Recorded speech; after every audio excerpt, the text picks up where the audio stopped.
Hello there, ghouls and goblins. Back to Top 5 Scary. It's me, your casual crypt keeper, Taylor. There's been a lot of whistles being blown lately. All sorts of secrets are coming out of the woodwork, and we're learning things about the government maybe we'd prefer not to have. Well, I rounded up some of the craziest things your government has been involved in. Let's take a look at the top 5 dark secrets the Pentagon tried to keep from you. You let me know, what's your favorite out there conspiracy theory? Go real out there, like Stanley Kubrick filmed the moon landing. Let me know down below. Now let's get into it. Number 5, David Grusch. If you are an UFO enthusiast at all, you have definitely heard the name David Grusch lately. David Grusch is a former intelligence officer. He's a US Air Force veteran with ties to UFO development and research, and he's been loudly blowing the whistle on possible UFO activity inside the US, boldly claiming that not only does the US have proof of extraterrestrial life, but that the US is storing alien crafts for their own purpose. Last week, Grusch made headlines when he claimed that the US government concealed a non-human craft from Congress, and Grusch is trying to make people aware of this story. He says they've got evidence of deceased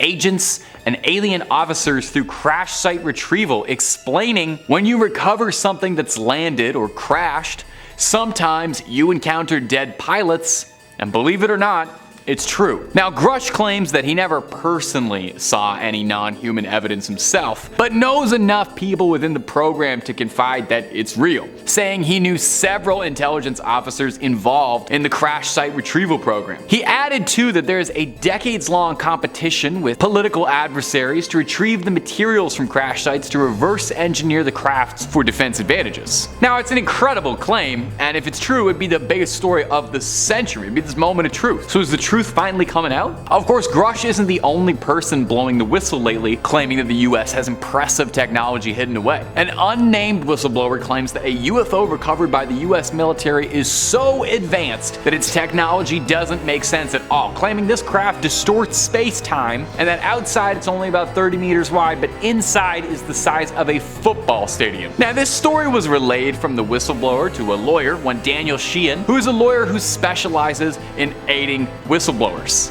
There really is a guy for everything there, isn't there? Story goes is that the crash site recovery crew found this craft 30 feet embedded in the earth. They sent an agent inside and discovered that it's like the TARDIS, saying that it was much bigger on the inside and that he was disoriented and nauseous after stepping inside and discovering the craft was impossibly large. Wow, maybe, you know what? Alien crafts, we could use those as cheap housing, fill a lot of people inside if they're bigger on the inside. Maybe a possible solution to a housing crisis? I just solved it. You're welcome. And if you're looking for way more scary footage of UFOs, aliens, all sorts of conspiracy stuff like that, you better believe the Top 5 Scary has all of that and then some.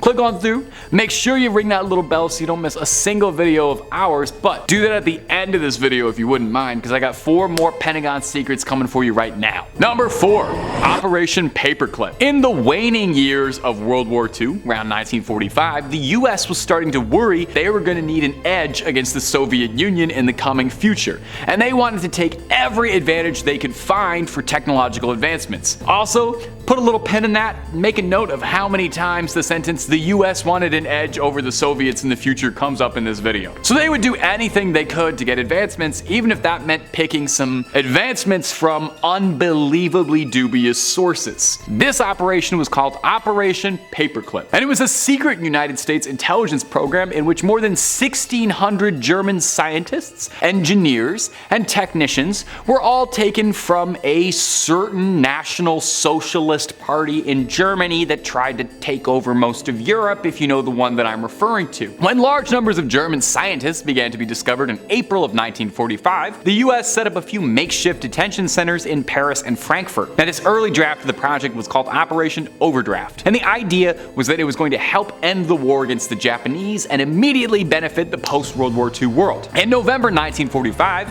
Overcast got renamed to Operation Paperclip in a reference to how officers would attach a paperclip to the folder of rocket scientists and experts that they wanted to export to America. Now, in its conception, the project's idea and goal was this fear that if America didn't take all these very morally gray scientists, someone else would have, fearing that they would flee to Argentina or Egypt, which had known to be sympathetic to members of that party. The Soviets actually had a very similar project to this, mirroring it, calling it Operation Osowiecim, occurring during 1946. Everybody wanted them. These scientists all blended into American life very well. They took to McDonald's, they got themselves cushy jobs at lofty positions, and a number of them went to NASA. A great deal of the advancements we have in rocket and spaceflight technology can be very, very directly traced back to members of this project. Isn't that fun? Think about how all-American it is to get to the moon. Number 3, the Denver Airport Secrets. Ooh. A group as secretive as the Illuminati needs an amazing hideout, right? You know, somewhere cool where you can pull the strings from behind the scenes, something like the Bat Cave, hidden in plain sight,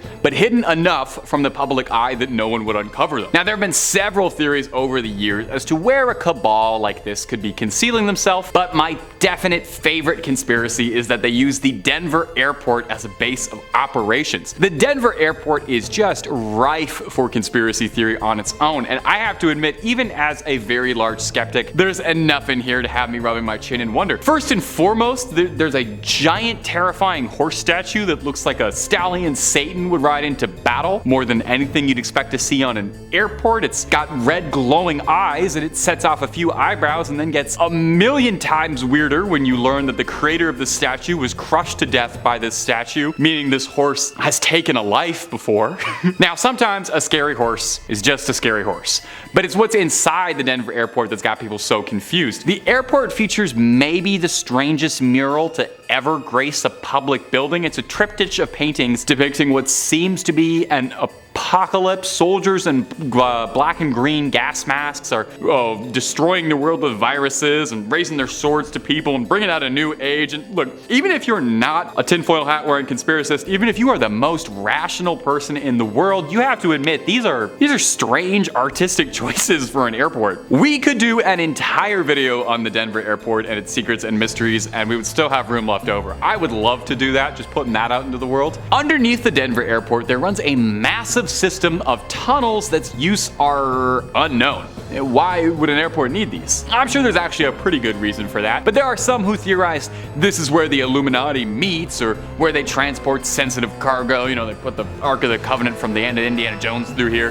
And finally, there's a seal on top of the Denver Airport for a time capsule with Freemason symbols all over it, and a note indicating that one of the contributors to the construction was the New World Airport Commission, an organization that does not appear to exist. If all of this is setting off your blinking lights, it's understandable. There is a reason this building is so popular for countless conspiracy theories. But is it home to a secret shadow government? Only that horse knows, and I'm not getting near him to ask. Number 2, Project Mockingbird. A very popular conspiracy theory is that the government subliminally splices in messages in the media to influence people to get you to go see the latest live-action Disney remake. Well, what if I told you that might not be the craziest thing in the world, since the CIA tried pretty hard to do this? It was called Project Mockingbird, allegedly. A CIA program that aimed to influence and control media organizations and journalists for propaganda purposes. Allegedly. Project Mockingbird has never been officially proven, but come on. Do you really think that the CIA is going to admit they're going to be like, yeah, we were trying to influence the media and mind control you guys all secretly? Oops, sorry, you caught us. The project allegedly began in the 1950s, at a time when the US was in a race against the Soviets in just about everything, and they weren't going to let the Russians out-propaganda them. They were going to get good old apple pie American values subliminally messaged to you. Under Project Mockingbird, the CIA allegedly sought to recruit and cultivate relationships with journalists, publishers, and media organizations, and their objective was to shape the content, tone, and direction of news coverage, making sure that it aligned with the government's values perfectly. But again, like I said, allegedly, that's a total conspiracy, and definitely not something any government would ever do to you. It is definitely known that the CIA had relationships with certain journalists and media organizations. They used methods like providing information to certain journalists, favorable treatment to sympathetic journalists, and these interactions might not have been as blatant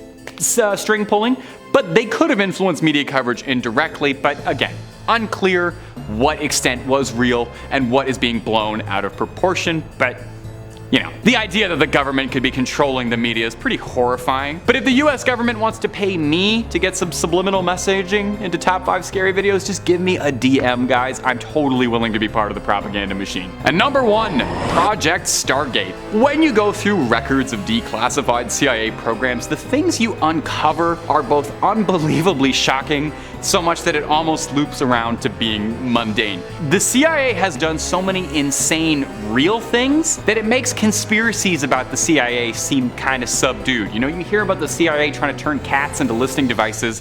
That sounds like a joke. That was real. Have you heard of Project Stargate? Well, let me enlighten you. It was a top secret CIA project that aimed to investigate the potential of psychic super soldiers to train US soldiers to be able to see things outside their mind or kill targets using their psychic abilities. They tried to do stranger things. They tried to make a little 11. The program was inspired by reports that the Soviet Union was conducting research in psychic phenomena. And wow, well, come on. You don't want to be the only secret intelligence agency on the block that doesn't have psychic super soldiers. You'll look ridiculous. So the CIA sought out individuals who had purported psychic abilities. These people were called remote viewers, and the trainers would conduct experiments where these remote viewers would make claims about targets in separate rooms, and then an analyst would analyze how accurate they were. This is a real thing the US government was funding. The CIA and Department of Defense were signing the checks on this program. They really believed in this until they didn't, because over time they noticed a concerning lack of results. The CIA eventually decided to defund the project and declassify the documents, where it became a subject of mass fascination, I think, from people finding out that at one point the government was using tax dollars to try and fund psychic super soldiers, and that's not the plot of an 80s like Paul Verhoeven movie. That's a real thing that happened. It was, however, the direct inspiration for the plot of The Men Who Stare at Goats, which is a super underrated kind of Coen Brothers-esque indie movie starring Ewan McGregor. Could not recommend that enough, but even that does not do justice for how crazy real CIA programs are. Look them up on your own time. Please do your homework after this video if I can get any message through you. That's about all she wrote for this one, my ghouls and goblins. You keep on creeping on now, and I'll see you around as long as the CIA don't shut the channel down. Take it easy.